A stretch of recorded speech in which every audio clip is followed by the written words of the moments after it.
Town Council for the year 2019 is now in session. Please rise for Pledge of Allegiance. Pledge allegiance to the flag of the United States of America and to the republic for which it stands, one nation, under God, indivisible, with liberty and justice for all. Will the clerk please call the roll? Alderman Guian. Here. Garriga. Here. Halloran. Here. Johnson. Here. Lewis. Here. Moranti. Here. Newton. Here. Rosenthal. Here. Sauer. Here. Volo. Here. President Pietro. Here. Quorum present. I'd like to begin by making a brief statement. First of all, let me thank and praise the council. Although almost all of you were new to this body, you've nevertheless accomplished much in the past year. At this time last year, I spoke about empowerment, and many of you have risen to the challenge, creating initiatives, crafting laws, and forwarding key resolutions. So thank you for your service so far. I also want to thank our city attorney, who has demonstrated time and again that he works for all of us, and that he follows the rule of law, not demands of a few rulers. Finally, I want to emphasize one last thing. Journalists like to say, follow the money, when pursuing a complex story. If there's one thing I've learned this past year, it's that this principle applies to government as well. What I mean is that I'm proud that we as a city have opened up the budgeting process to the public. What happens in the Board of Estimate and Apportionment, better known to us all, the BEA, affects every one of us in Hudson. But there is more to do. We need to create a budget document that we can all read and understand. I know that our treasurer supports this idea since the city is hindered by outdated software and an inadequate service system. It is, after all, your money we're talking about. Fiscal responsibility does not mean simple austerity. It means we need you to be able to see where every penny of your tax dollars are spent. The citizens of Hudson can contribute to our budgeting discussion only if they have all the facts at hand. In this regard, let me address the infamous BEA meeting of last November. That night, as Alderman Boujon so eloquently mentioned at our last council meeting, was a low point in our year. A despicable criminal act demeaned our civic discourse. But I'd like to point out something else. That same night was also a high point of the year. Never before have so many citizens come out for a budget meeting. Meetings in the past were held behind closed doors. The happy consequence of that night, a properly funded youth department, was often ignored in the subsequent media frenzy. So let's look now to the coming year. There's much on our plates. The possible conversion of the former John L. Edwards School to city offices, the city infrastructure projects funded by the DRI, and a whole new set of challenges to our zoning and planning procedures. I hope the council will continue to represent our citizens with the same thoughtfulness and responsibility that we have demonstrated so far. Thank you. The rules of order will remain the same as adopted last year for that two-year period, including the change that we made. Committee assignments will also remain the same as they are at present, both same committees. Has the majority leader been designated? Yes. I'm sorry. Said the minority.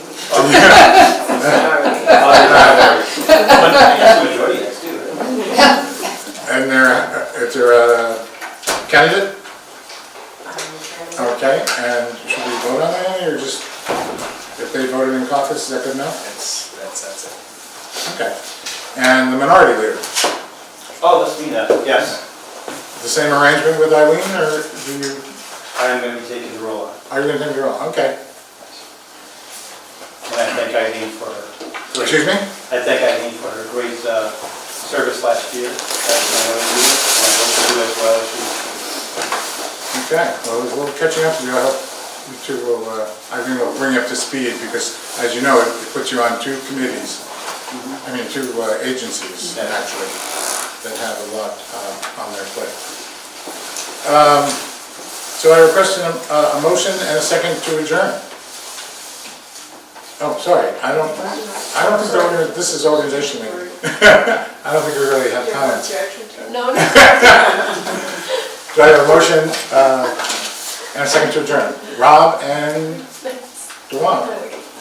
All in favor signify by saying aye. Aye. Is there anyone opposed? The motion is carried. So now we go to our regular meeting. In 1 second. Oh, good question.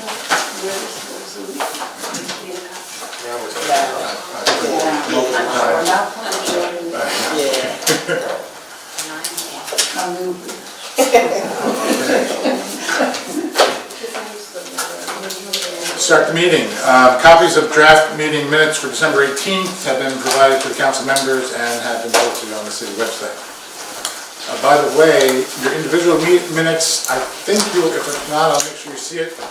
Tracy distributed a spreadsheet of who has been naughty and who has been nice in submitting all their minutes.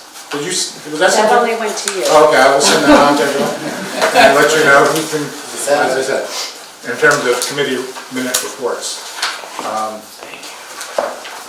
I hope in the future if I could get a better phone to record all the committees so that we would always have them at least online through the auspices of WGXC, but that's for the near future. Let's see, communications.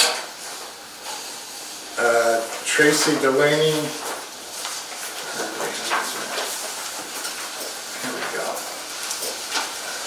Tracy Delaney, City Clerk, submitted a record of annual completion of training reports for members of the Planning Board and Zoning Board of Appeals pursuant to Resolution Number 5 of October 17, 2017. Columbia County Board of Supervisors resolutions levying taxes and assessments required for the purpose of the annual budgets and levying aggregate taxes and warrants issued. And lastly, for your late night reading, the audit report as prepared by our accountant, Secretary Co-Chief. Let's see.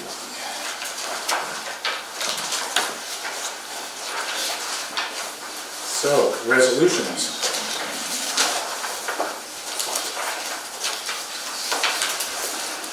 First resolution is appointing commissioners of deeds.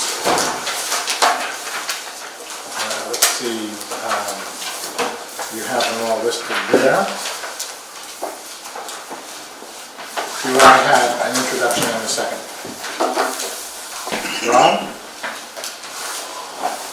And Dewan.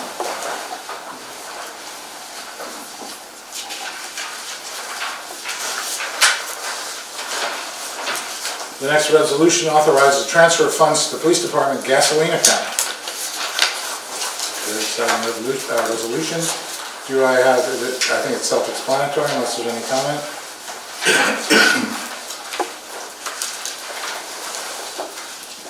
Do I have an introduction and a second?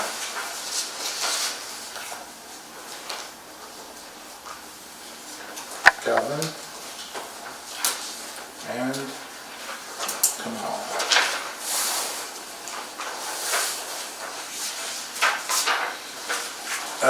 The next resolution accepts a grant to the City of Hudson Fire Department from the Hudson River Bank and Trust Foundation. This is a grant that allows the fire department to purchase emergency communications equipment for their for the Hudson Fire Department. We agreed to accept a grant valued at $12,000. Always good news. Glad to see you're happy about it. Do I have an introduction in a second? Tiffany and Dewan.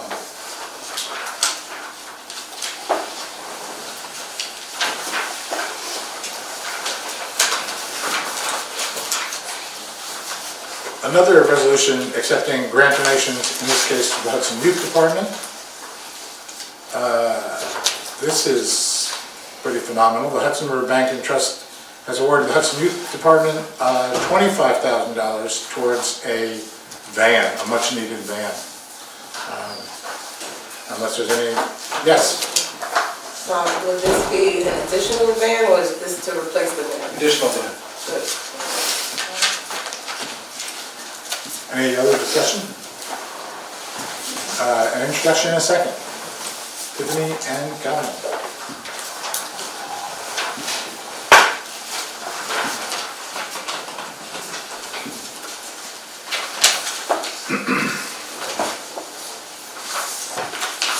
This next resolution is accepting a donation to the Hudson Youth Department for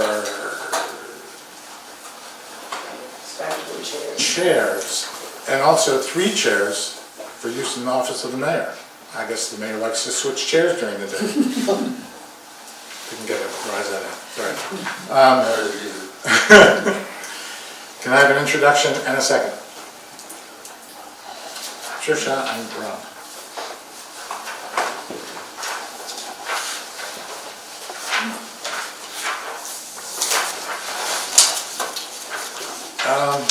What kind of chairs do we get in May? Excuse me? What kind of chairs do we get? They're pretty fancy, that's right.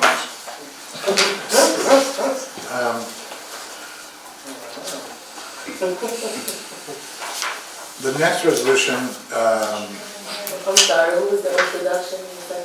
on that was Shersha and Rob. Let's push number 6 to the end since it demands more of a conversation. And go to a resolution authorizing the mayor to execute a memorandum of understanding accepting donations from the Friends of Hudson Youth to the Hudson Youth Department. This is the same as they had last year, it's just to continue the relationship with the Friends of Hudson Youth. And this is just an annual kind of re-up on this? Yes, correct. Okay. Any other questions? Can I have an introduction and a second? Eileen and Shoshana.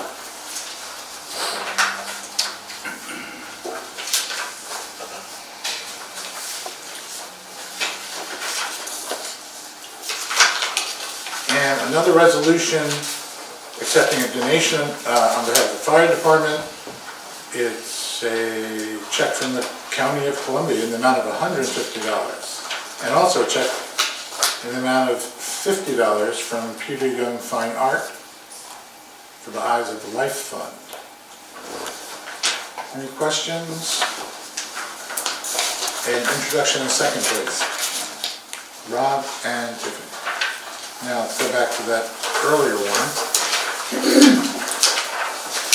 This is a resolution introduced by 3 members of the Finance Committee. And they want to amend the Rule of Order number 5. Rob, since, would you like to introduce this? Sure. So what this first resolution says is the way the rule works now is if a resolution needs to go to committee, it gets directed at committee during the either the informal or the formal, I guess, depending on when a resolution occurs. So it's kind of the resolution gets directed to the committee as an exception as opposed to being placed and voted on. This just reverses it so that when a resolution comes to the informal meeting, that it automatically, standardly would be assigned to whatever committee to kind of vet that process, give the committee the opportunity, whether it's youth or housing or finance or fire, to say, to kind of review whatever that resolution is, and then bring it back to the committee to answer questions and to kind of review it. It also allows that not every single resolution has to go to committee, obviously. So like the last 2 resolutions we just talked about donations, we can override this with a 3/4 vote just to accept the resolution without it going to committee. So it's just kind of saying that the exception is that we vote on not having the resolutions go to committee as opposed to having the committees, or having them go to the committee. That makes sense? But how are you going to determine what's going to go directly and? Well, the rule would change it so that every resolution would be assumed to hit a committee, but would it be the informal, Andy, or the formal that we would vote to say this resolution, like somebody can make a motion to say this resolution So doesn't can have it to be either one? Both, yeah. Yeah, it could be either one, or even during the course of the month, if a council member had a resolution, they could bring it to that committee. before it ends, And okay. then it would appear here having been reviewed. As I've told you on the phone, Rob, I'm not opposed to this, I'm just not sure how it is different from what we already do. Yeah, that's what I was trying to figure, because sometimes when we have a resolution, if we're like not going to have questions Right. about it, we determine which committee it should go to and take it from there and have that committee discuss it, changes or not, and then come back to the council. Right, but I don't think that happens all the time. So like, for example, if you were out during this time, but like the housing document never made it to the housing committee to kind of vet and review and to, dig into whatever they were going to dig into with the fact that, there's the housing coordinator and everything like that. So this would kind of automatically have that flow and kind of slow it down a little bit for the more complicated resolutions to be able to hit that committee and not every single, obviously, like money coming in, we're not going to sit and say, oh, we need to review that. We're going to accept money that's coming into the city to be distributed. So things like that. I don't know if I So who would determine that ahead of time? Where do these resolutions go? Well, according to this, it would be me, but that's part of the problem. I think these resolutions are already being funneled through the proper committees. I think the confusion comes with some of the BEA resolutions that the BEA functions as a committee. So it's not like you would then have to throw it back to another committee. I've seen like numerous over the past year resolutions that have never come through like my committees. They just popped up at the informal, formal, and then we were Like voting. what, for example? I mean, I don't have any that like I can name offhand, but I know there was a large number from the youth department that just showed up. Like I found out at the meeting. They never came through. They never came through the committee. No, You're sure you're not talking about transfers? no, I'm talking Okay. about resolutions. That's what I'm trying to clarify here, because if we feel any, Position, I believe, Excuse me? if that type of position, council can send to the committee, I believe, if that situation come up. I don't understand. I mean, I understand with the example with the housing, if something came up, that should be, and go there first before. But, like with your resolutions, like I'm trying to figure, like, if you determine where they go, with There are a this couple- resolution, right. it would just say, okay, instead of this just going straight to informal Right. this month, send this to youth and aging this month, and then next month it comes before the Right. committee. I mean, even with the MOU for Friends of Hudson, shouldn't that come through the committee first? It never came through the committee. that's interesting, yeah. Yeah. Yeah, point well taken. Eileen? I think it could speed up the process if, let's say, if youth had brought that through the committee, then when it came here tonight, there would be no need to refer it to a committee. So it could speed things up, that if in the course of a committee meeting, somebody comes up with an idea and it ought to be a resolution, then at the informal or wherever it comes up, they would be able to represent it. And I think it could, maybe not always, but often, save some of the process time from bouncing back and forth. That Can't hurt. gives you extra work, because now you have to determine which goes. Yeah, no, I mean, it's funny, Kamal points out a good example. I assumed that MOU had gone through the youth committee already, and apparently it hadn't even gone through Nick. So it was kind of confusing that it came up. I mean, it's just an oversight. So yeah, I'm just trying to Yeah. talk No, about I mean, this. those are all examples. Yeah. Everybody overall, probably has This those idea is examples. good, Right. but we have to figure out, like, which one gonna go directly or which one gonna go through you now. So, Tiffany? when you make these, if this goes through, which it seems like everyone wants to try, when you make these decisions of, okay, this should go go to this committee before the informal, will you just have a discussion with the chair or just send it straight to the chair? Like, I would send it right I'm to the just- chair, yeah. I would think so, yeah, the way it would work, sure.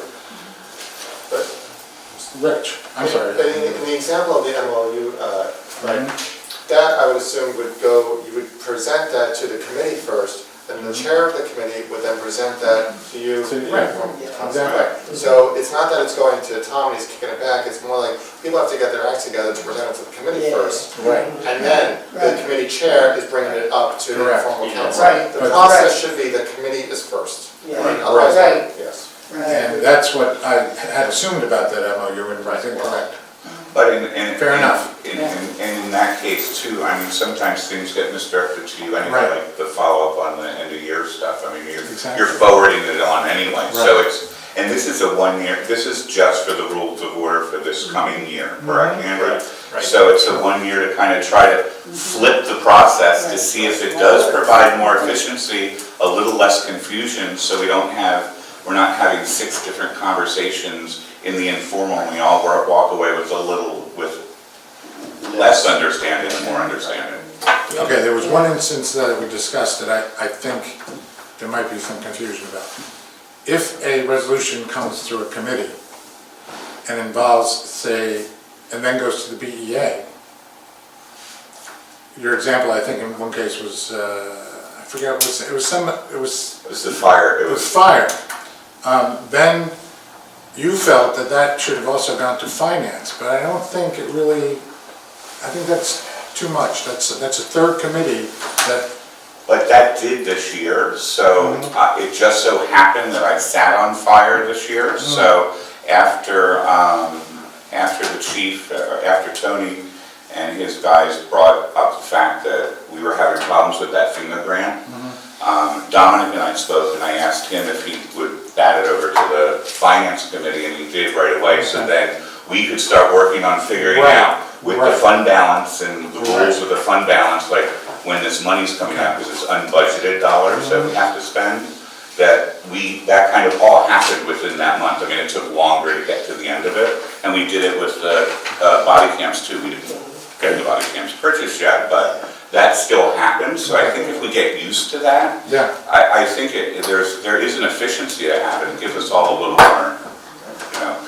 it kind of holds our feet to the fire to make sure we get it through our committees too, so that it's all kind of packaged and ready to go on. I think what I would say on that is if you have a resolution or an issue at a standing committee, what I've seen committees do in the past is they wouldn't necessarily, I would recommend, you don't necessarily send every single thing to finance. However, just like the legal committee sometimes has an issue and sends it to the housing committee when we were talking about vacant buildings, there may be limited circumstances where that happens, but I think Tom's right, where it's the run-of-the-mill somewhat issue. Yeah, once the committee has reviewed it, they would forward it on, it would go to the BEA, and then it would come here.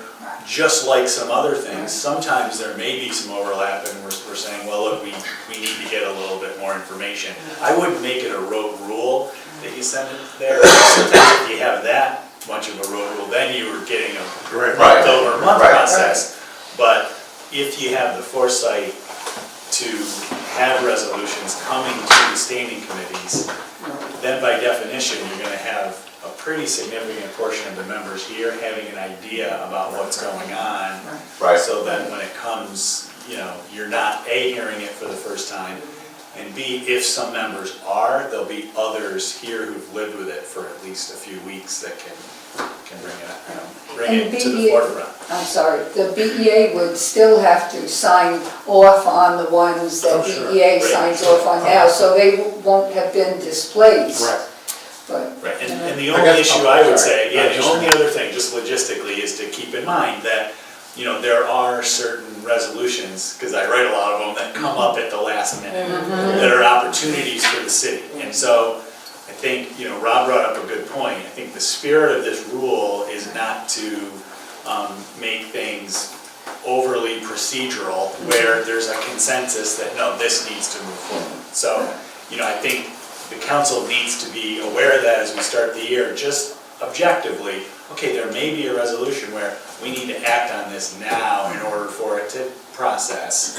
And while 95% of our resolutions are gonna go through committee, we're gonna retain the right to, by a 3/4 vote, say, no, this one needs to move, let's move it. And you don't have to feel badly as a committee member, as alderman, doing that, because you're recognizing that in your rule right now. One thing we might want to discuss also is whether we think it needs a 3/4 vote. Should it be a simple majority about whether to waive it? What would be something similar that's in place now? Well, you require a 3/4 vote if you're going to sell real property. Which You know, is, but that's a real that's a really big big thing. thing. That's What fine, you wouldn't yeah. want to have Yeah. happen, right? This is the thing that you all have to weigh in determining that percentage. You know, I talked to Rob about this. You know, you have to weigh, in Townsville, you have to weigh what if something needs to move forward and we're at a meeting and for some reason a few people aren't here. You wouldn't want that in the procedural Right. mechanism. On the flip side, if you make the percentage too low, then it kind of obviates the rule. Yeah, then it's kind of Right. pro The forma. 2/3 is what will be necessary for us to make this change when we vote, right? So maybe that would be, Yeah, I think we did provide some 2/3. yeah. Yeah, That 2/3 is good. 2/3 gives you Just some put it kind of in and the it middle allows of us the- to waive it. So, do I have I need a motion to change it to 2/3? Well, it hasn't been introduced Oh, I haven't yet, introduced yet, right. so, So we would want to change that and then introduce it, correct? Is that right? Andy? well, if you were going to present it, you could present it, you know, as amended to provide. Okay, so like doing this now, so the rule may be waived by a 2/3 vote of the members of the council. Okay, do I have an introduction and a second? Kamal and Rob.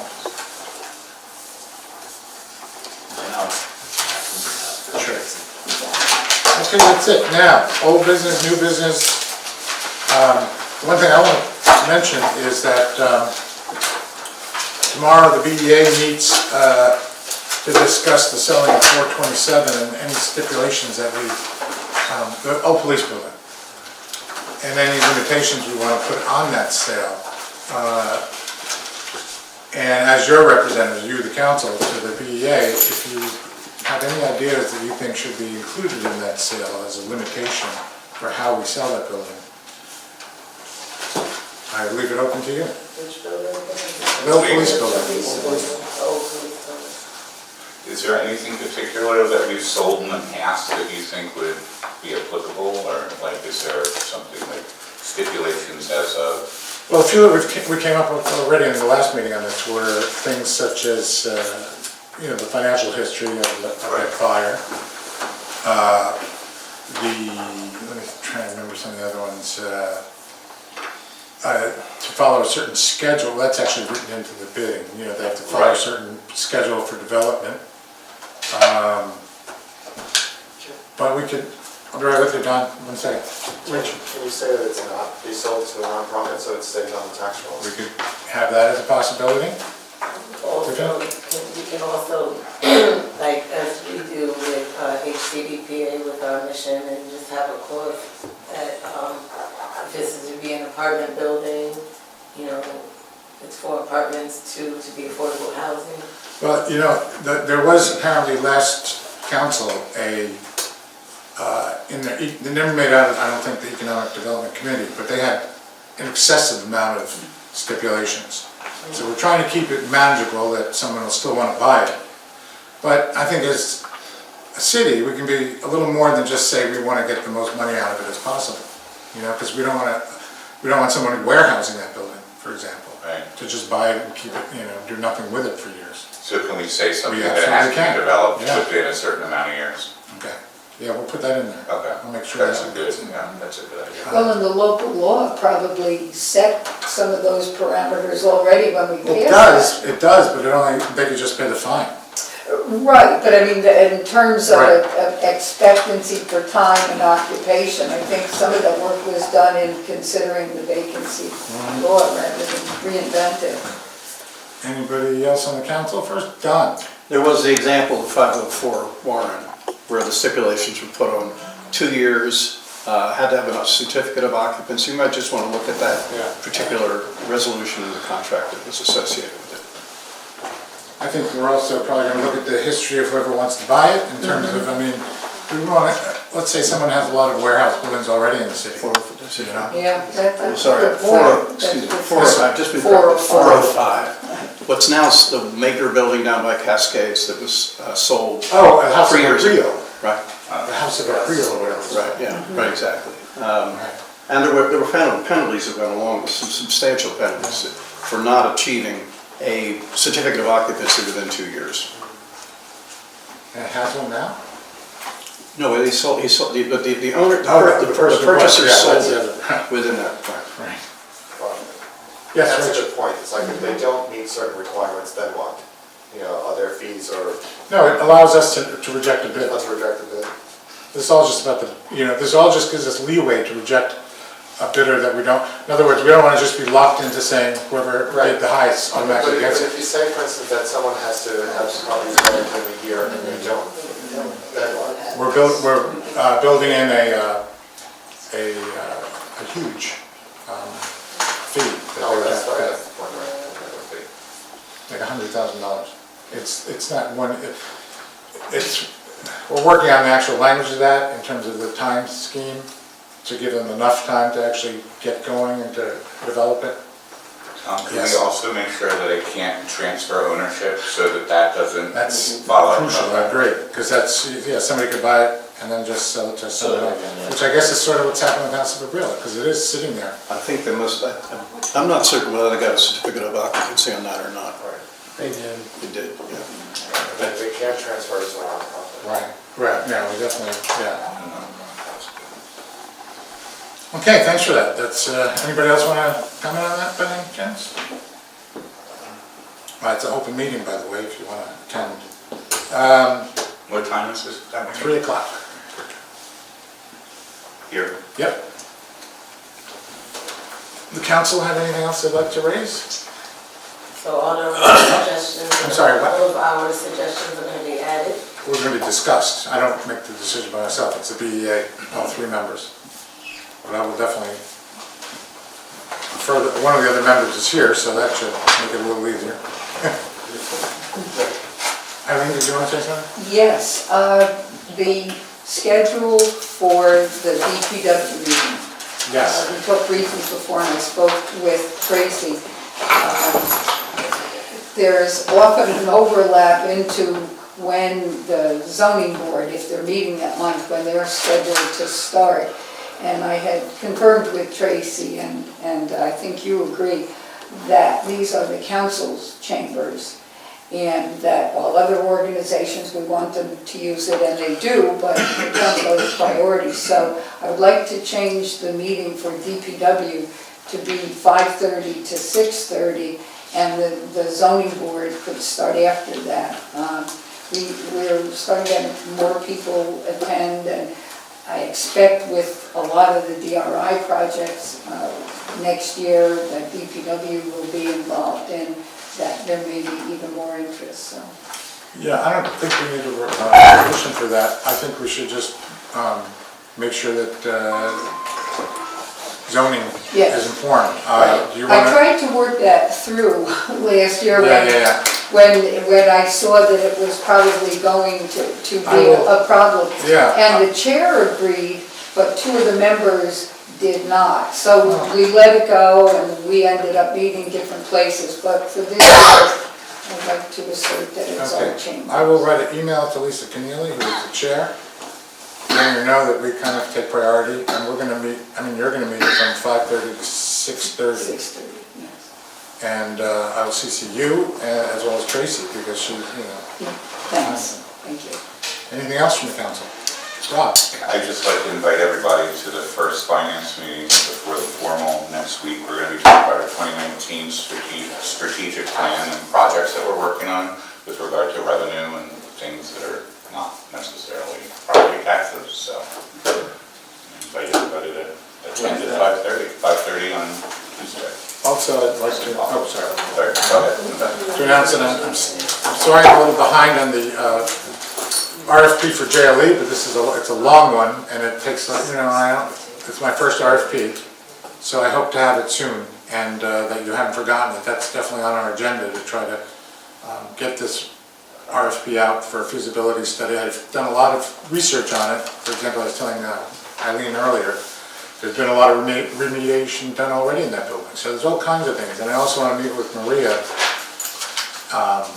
to discuss, because they're kind of really anxious to sell the building, the school board. But I've also been told that they are also concerned about being civic minded. They don't want to just sell it to anybody and let it go that way. So, yes, sir. What is this, the RFP, what is the scope of this RFP? Isn't it to determine whether it's feasible to transfer city offices to that building and what else we could, and youth center and other possibilities. But so we're hiring, so the RFP is to hire an outside contractor to do a feasibility study? Correct. Right. We already approved that. Right. So that RFP hasn't gone out yet, right? Correct. So we're still waiting, but everything that you say, isn't that part of the feasibility study? Like to figure out? Yeah, but it helps to have more information in the RFP about what, what the dimensions are and all that kind of. I mean, the standard one, I found a template in a similar situation in Michigan where a RFP went out for a conversion of a school to city offices. So I sort of followed that. And it's got a lot of, it's not just a one-page RFP like some of the ones we've seen. All right, and that comes before us, before it goes Oh, to yes. us? Okay, fine. Anything else, Rob? One more question. Could we invite, or do we have the grant writers again this year? We still have LaBerge for, we renewed them back in July? That's right. So was it 6 years from, 6 months from that, or a year from that? 6 months, so we have a 6 month on that. Rick? They will be coming during the next month and visiting with the Common Council and every other department head. I've gotten some feedback that, they didn't return some phone calls, so please, let's be as aggressive as we possibly can with some requests. And if in fact you're not getting treated and you're not getting the response that you think is necessary, please let me know. Because, we talked to them. We only applied for 2 for this last grant funding. One from my office for a parking study that I desperately wanted to have done. And Rob Perry put an application through. Rob won his, I guess he attempted twice before. I did not get the parking thing. The parking thing would have been fantastic to have in relationship with the DRI implementation.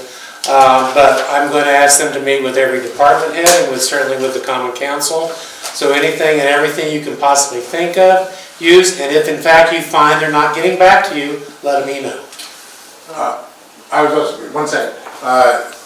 In regards to that, the DRI committee have picked a project, an overall project manager for the DRI, the city DRI projects. So it's a group called the Chazen Group, CHAZEN. And the woman who will be our contact is based in Troy. The company itself, I believe, is in Glen Falls. Tiffany. And thank you for having the grant writers come to us next month. We would like to have a report, a monthly report, whether it's communications, just so we are updated on what the grant writers are looking into, so we are well informed.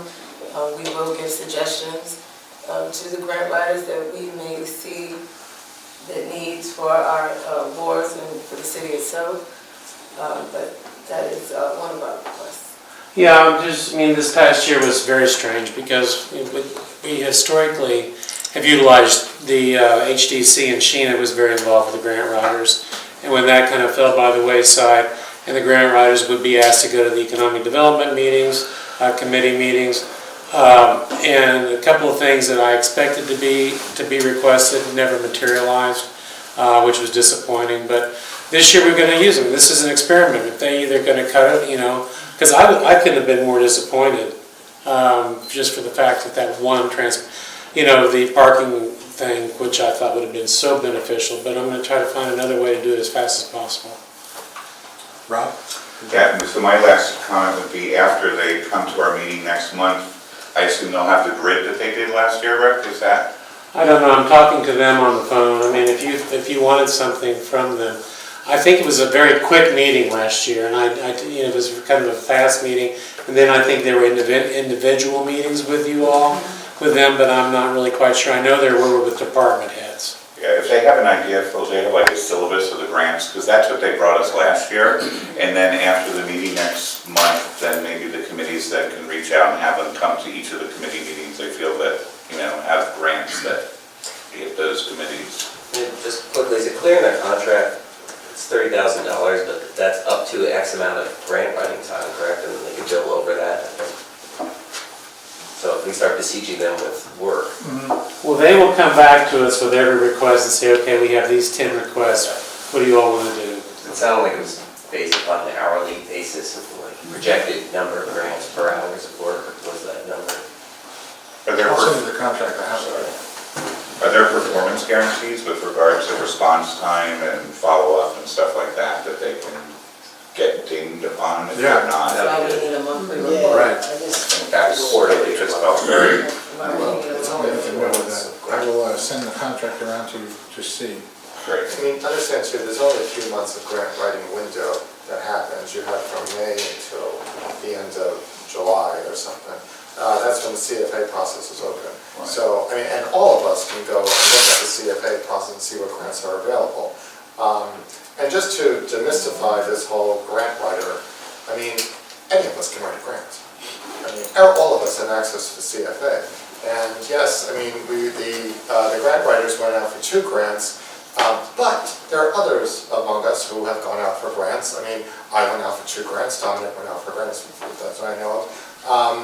Like NYSERDA has been great. I've been working with them, and we're getting rebates for electric car chargers. We got the grant for the solar panels, the radar detection. So they just fill out a form. That's all I'll do, they got paid $15,000. And that's, some grants are really like an extensive process. Yeah. It's something that we have to be, we could do ourselves, and one, sometimes the forms are very easy. And number 2, it's like, right, we can follow up and follow through with them as well. We can't just assume that they're going to do it for us. I would assume that they're gonna do it if we give them a request, and that's what they're getting paid to do. Yeah. I mean, I reached out, and it's ready for us to do our own, but that's their job. Yeah, but I reached out because when we got that spreadsheet at the beginning of last year, the grants that were, possibly available, I reached out to see what happened with them. I never got any response. And I never got any communication that said that we either didn't receive the grant or if they applied or anything. I had a similar experience. I followed up on something very specific 2 or 3 times, and I never got a response. So they should be fired. I agree. Bring the Dukes back. I agree. Just a thought. I agree. Any other new business? Oh, sure, Sean. Yeah, I want to talk about that empty lot by across from the 401, the State Street. Yes. About I would like to see the beginning of the housing processing of that empty lot. Can that's fine, but let me explain what is going on with that right now, why we should hold off a little bit. As part of the RFP for JLE, in the RFP, I'm suggesting that could be part of the project, if it's necessary for that project, because that would provide parking for the city, or whatever, who would need that lot. So I don't think we want to commit ourselves yet to what we're going to do with that lot. And as you know from, is it the Economic Development Committee? They've been just talking about, or was it Finance? Finance, they've been talking about that lot already. In terms of figuring out what to do with it. But I've asked them to just wait until this RFP is done. And I know you want to do the JLE project. Yes, sorry. So I think it's important to keep that as part of that, potentially, for that bigger project right now. But it's definitely on the agenda if that falls through. JLE has parking. Not enough. I mean, if we put everything there, Okay. You know, If yeah. everything was combined. Exactly, we put everything in there, and let's say a number of daycare centers went in there. I mean, there's a lot of potential there. And what about if it was to combine, then the parking in 401, they wouldn't have access to that? Behind that lady? I'm confused. They have parking behind 401 State then? Behind it, yes, that's not ours. Ours is the one across the... Yeah, I know, but if Oh. it's combined for JLE, County's they not- not have, the county would not have access to that parking lot? Correct, they're only there by agreement right now. It's not their lot. Okay. And I don't think at this point, No, we're she's talking talking about about- the county sharing with jail. I think it just, You're if I talking may, about the one behind 401. That's exactly what I'm talking about, behind The one on 401. Columbia Street. it would be nice though if we to not necessarily consider parking all the time. I mean, True. the amount of parking lots that we use in development here is just ridiculous. I would just like to say, I feel that's extremely poor land use policy, given the fact that there's already an enormous amount of surface parking in the city. Surface parking is lousy for the environment, it creates more hardscape, more runoff problems. That plot is, again, on a very visible and major corner. I think to have it turned into a parking lot would really just be sad for the city and also sad for the neighborhood. In terms of, Rick wanting to pursue a parking study, I think that would be great. I think the city could benefit. A what? Pursuing a parking study would be great, but if there is going to be more parking, I think, other options are to explore parking that's not just surface parking, where there could be some retail, housing, and parking either below or above, and that is more costly, certainly, but for the long-term future of the city, I think it's a much better strategy. I agree. Thank you. And just along those lines, I don't disagree with any of it, but when we get to trying to figure out complete streets, I mean, just look at Warren Street. It scares me when there's a bike riding up Warren Street, there's cars parked on both sides. I think in order to not have too much parking available, I think we're going to have to think differently, and I don't know how yet. The delivery trucks that are double parked and getting around those, I don't know how we're going to accomplish what we want to without some big changes. Presumably that's what we'll move towards. Well, in that case, I think... What'd you say? Presumably that's what we can move towards by the comp plan and the planning. Right. So economic development should continue thinking about that lot and our takeover of it, our taking back of it. Finance. Finance. Yeah, sure, so you're You're on the put it on finance. the agenda on Yeah. that. So it's not off the table as to do something with it. Let's, just keep it open at this point for what we plan on doing with it. I think we also have to keep in mind that the county might be a little stunned when we tell them they have no more access to it. Yes, Dave? One last thing, I know everyone was great, satisfied when the dog officer finally came in and gave us a report, and it was requested that we would get a monthly report from the dog officer, and I remember the response was he reports to the police with his dealings with the dogs, so... Tracy, reports to Tracy with something. I remember his saying he reports to the police. We just would like a monthly request as well, whether he obtained 0 dogs this month and 2 dogs the next month. We would just like to have that report, so if it's being sent to the police chief, we would like that copy.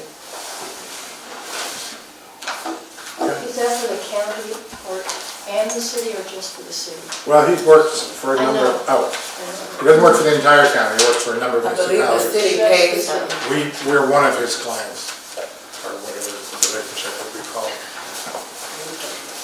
Anything else?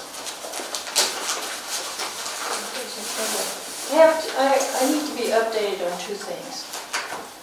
I'm asked periodically about finding a plumber. New people come to town.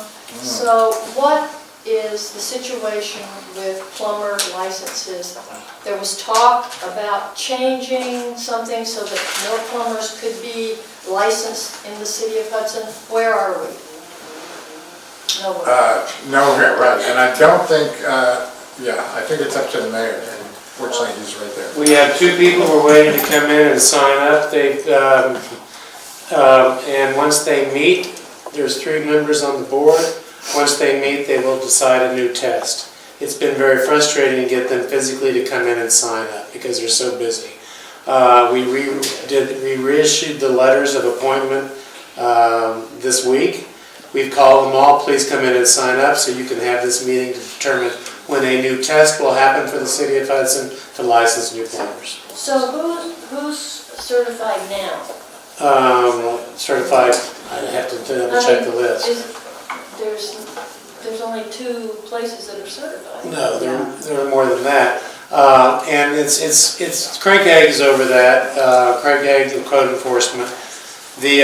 Hopefully, once the test is administered, we can bring in more plumbers. But we have several, so we have more than 2 certified plumbers in Hudson. But do they both work do they work independently, or are they, with a firm like? With usually their own firm. One of ours just went to work full-time for the Galvin Foundation. He was a very active plumber here, and he's working independently on the weekends, so we can keep that going. I mean, I just know that it's very frustrating for people who are trying to find plumbers, who are trying to get, so they can get work done and renovate their, their homes and stuff. I hear it quite a bit. Jeff, you say you had 2 questions? I do. The other one is on the, was there or is there a moratorium on Airbnbs? At one time there was going to be a moratorium.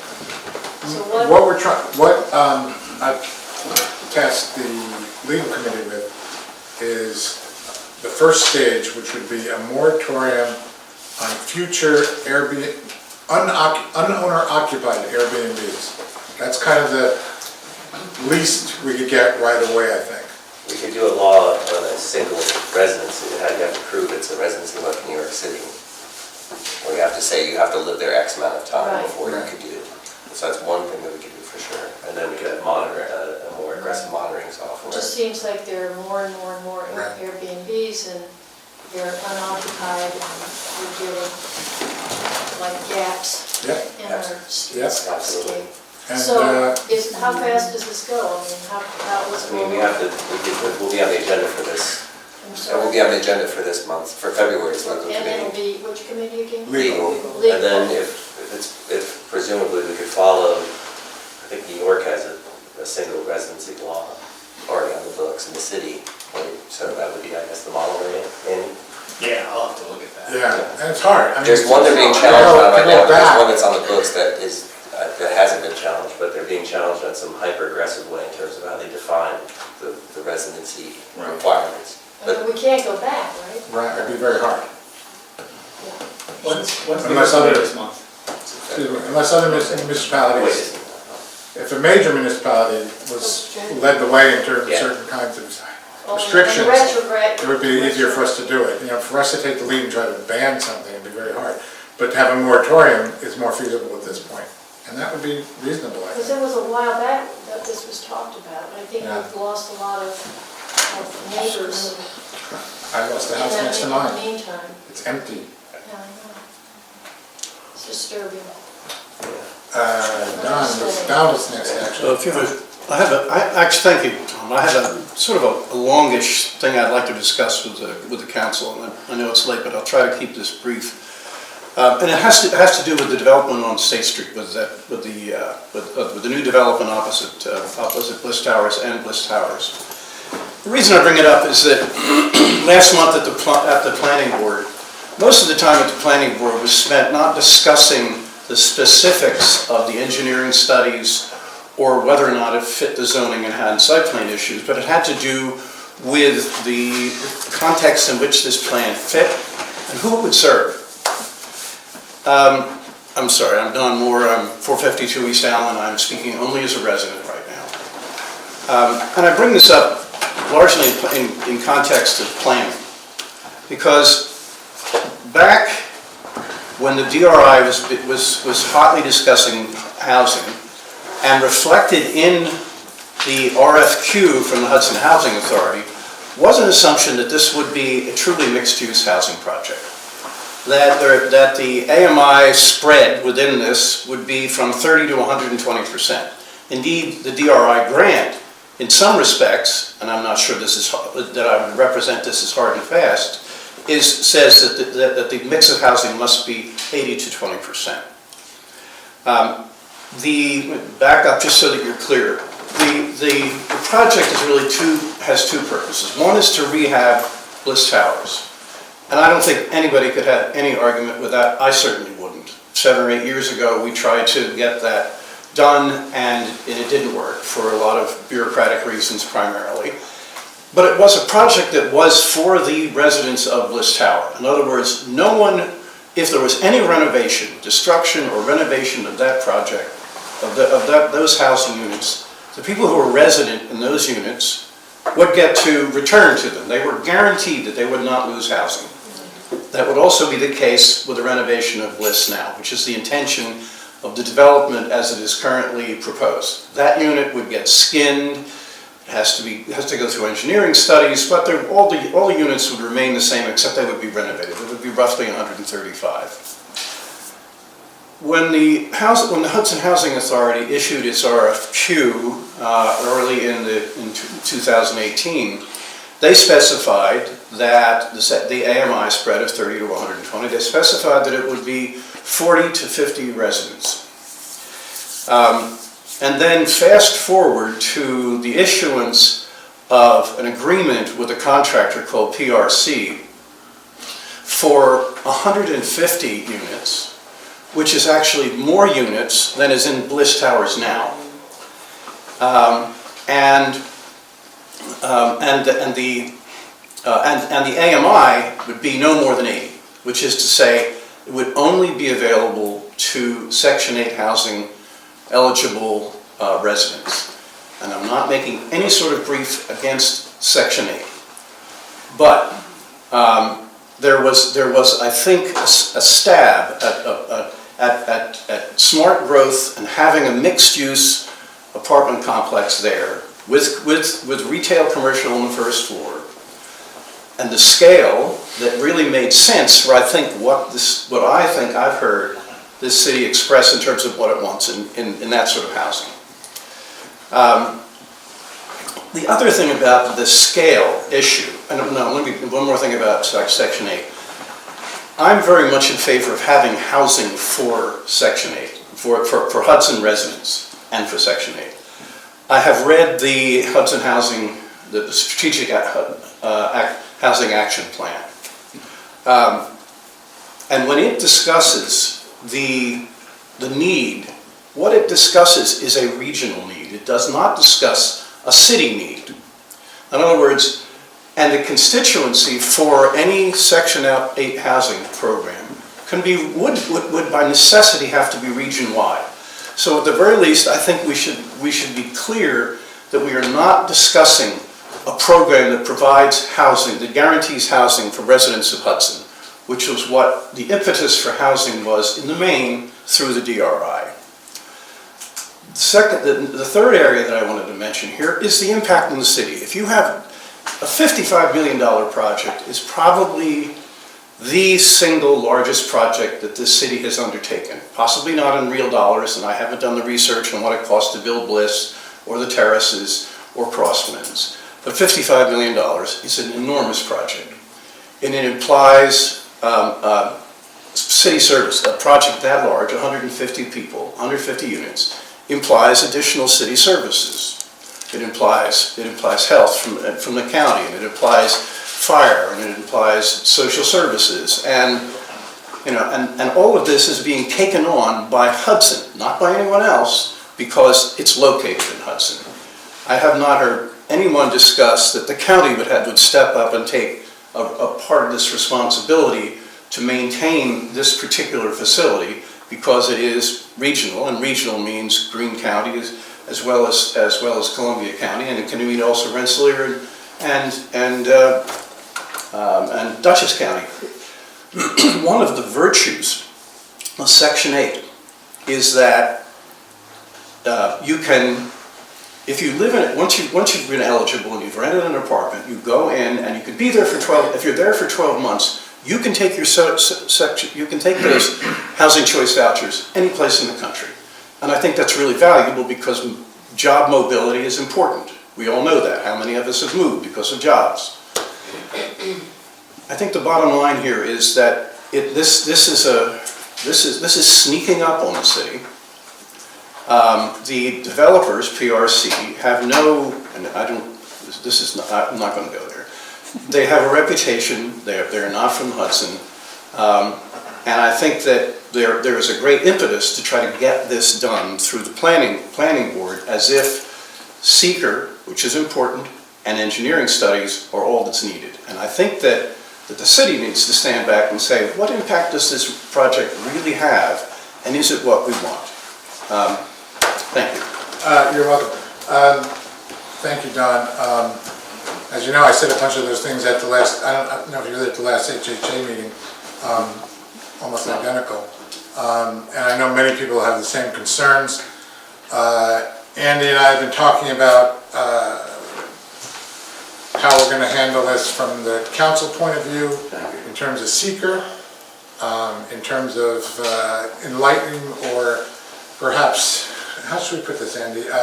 Making it clear to the planning board that they also have a much wider purview in what they can discuss. That would be very helpful. Which is, you know, that it's kind of unclear right now. I think you were at that last planning meeting, and one member, Mark, who's here right now, brought up a lot of these concerns. So we know there are also members of the current planning board who will insist that these issues get addressed through planning as well.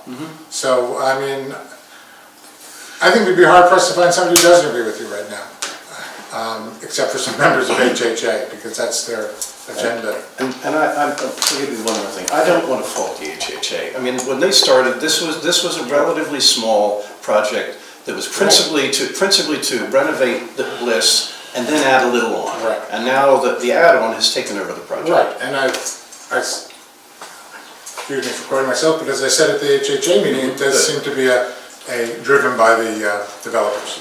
Right. You know, they see it. It's just inflated out of the blue to all of us. It's just. Wasn't that decision made? Wasn't that in the Columbia paper that the developers get 60% and Bliss is 40% with that?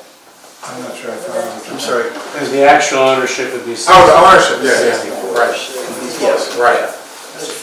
But a quick point to what Don said, it's really not sneaking up on the city. I think very many people now are very aware of what's happening, and are certainly doing having a lot of conversation about it, and nothing's going to just happen. Except the main thing that a lot of people in the city might not be aware of is that our housing authority is already on a list now with HUD to convert everything from section to Bliss being complete Section 8 housing, being away from directly HUD administered program. So they applied to do that in October of 2017. So we're along the path to a complete transformation of how we've done public housing in Hudson for the last 40+ years. But I think even that part of it has to be approved by us. Sure, I mean, it's still down to us, but they got the ball rolling. So yeah. Here we are.